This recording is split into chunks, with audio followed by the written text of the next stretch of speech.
เพิ่นเกลืออยู่นี่บ่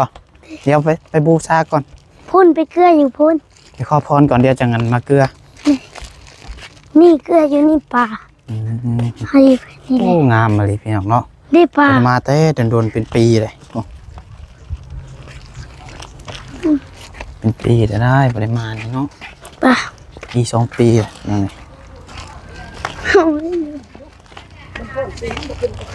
ั่นพี่ฮะปลดเกือบเด้อปลดเกือบก่อนโอเคปลดเกือบอึ๊บไปขึ้นไปใต้พื้น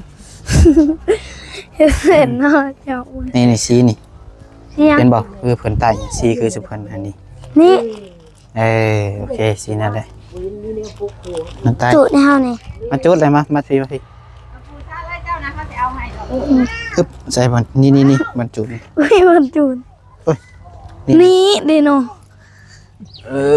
จุดแบ่งกันซีนี่แล้ววะพญานาคเนาะแม่นบ่แม่ซีนี่แล้ววะปีพญานาคนี่ซีนี่แล้วถูกเนาะจักว่า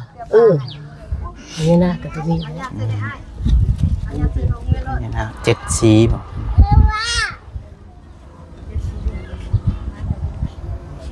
แต่ละของเฮายังมันใหม่เลยครับงั้นถ้าคงจะใหม่จังไปพร้อมกันนั่งเลยพัดลิกยากไปนี่นั่งขอพรอยู่นะนั่งอยู่นี่นะเย็นกระเต้เห็นยังตั้งกล้องมาลงนี่เจ็ดขึ้นไม่เท่าอึ๊บลาไปก่อนลาลงก่อนทำ3 เทื่อลุงจับมาไหนเด้อ